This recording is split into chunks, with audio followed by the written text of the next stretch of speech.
Un cours en miracle, version intégrale, 19, chapitre 3.2. La perception innocente. 2. Les miracles comme perception vraie. J'ai dit que les concepts de base dont parle ce cours ne sont pas affaires de degrés. Certains concepts fondamentaux ne peuvent pas être compris en tant qu'opposés. Il est impossible de concevoir la lumière et les ténèbres ou tout et rien comme des possibilités conjointes. Ils sont tout vrais ou tout faux. Il est essentiel que tu te rendes compte que ta pensée continuera d'être erratique jusqu'à ce que tu t'engages fermement envers l'un ou l'autre. Toutefois, un engagement ferme envers les ténèbres ou le néant est impossible. Nul n'a jamais vécu qui n'ait fait l'expérience de quelque lumière et de quelque chose. Nul, donc, n'est capable de nier totalement la vérité, même s'il pense qu'il le peut. L'innocence n'est pas un attribut partiel. Elle n'est pas réelle jusqu'à ce qu'elle soit totale. Ceux qui sont partiellement innocents peuvent être assez sots par moments. Ce n'est que lorsque leur innocence devient un point de vue d'application universelle qu'elle devient sagesse. Une perception innocente ou vraie signifie que jamais tu ne malperçois et que tu vois toujours véritablement. Plus simplement, cela signifie que tu ne vois jamais ce qui n'existe pas et vois toujours ce qui existe. Quand tu manques de confiance en ce que quelqu'un va faire, tu témoignes de ta croyance qu'il n'est pas dans son esprit juste. Voilà un cadre de référence qui n'est guère basé sur le miracle. Cela a aussi l'effet désastreux de nier le pouvoir du miracle. Le miracle perçoit toute chose telle qu'elle est. Si rien que la vérité existe, la vue de l'esprit juste ne peut rien voir d'autre que la perfection.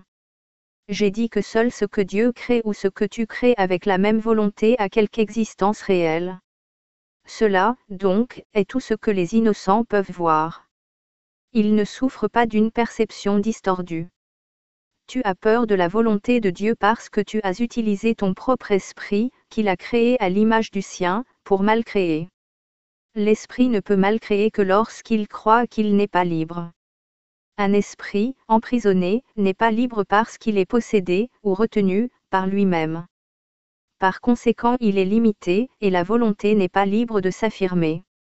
Être un, c'est être d'un même esprit ou d'une même volonté. Quand la volonté de la filialité et celle du Père ne font qu'un, leur accord parfait est le ciel. Rien ne saurait prévaloir contre un Fils de Dieu qui remet son esprit entre les mains de son Père.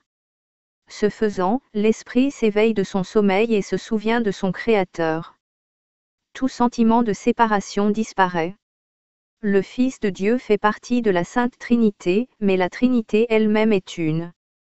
Il n'y a aucune confusion entre ces niveaux parce qu'ils sont d'un seul esprit et d'une seule volonté. Ce but indivisé crée une intégration parfaite et établit la paix de Dieu. Or seuls ceux qui sont véritablement innocents peuvent percevoir cette vision. Parce qu'ils ont le cœur pur, les innocents défendent la perception vraie au lieu de se défendre contre elle. Parce qu'ils comprennent la leçon de l'expiation, ils sont sans le souhait d'attaquer et donc ils voient véritablement. C'est ce que la Bible veut dire par « lorsqu'il paraîtra, ou sera perçu, nous serons semblables à lui, car nous le verrons tel qu'il est ». La façon de corriger les distorsions, c'est de leur retirer ta foi pour l'investir seulement dans ce qui est vrai. Tu ne peux pas rendre le faux vrai. Si tu es désireux d'accepter ce qui est vrai dans tout ce que tu perçois, tu le laisses être vrai pour toi. La vérité vince toute erreur, et ceux qui vivent dans l'erreur et le vide ne peuvent jamais trouver de réconfort durable.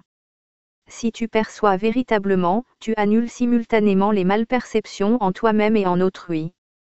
Parce que tu vois les autres tels qu'ils sont, tu leur offres ton acceptation de leur vérité pour qu'ils puissent eux-mêmes l'accepter. Telle est la guérison que le miracle induit.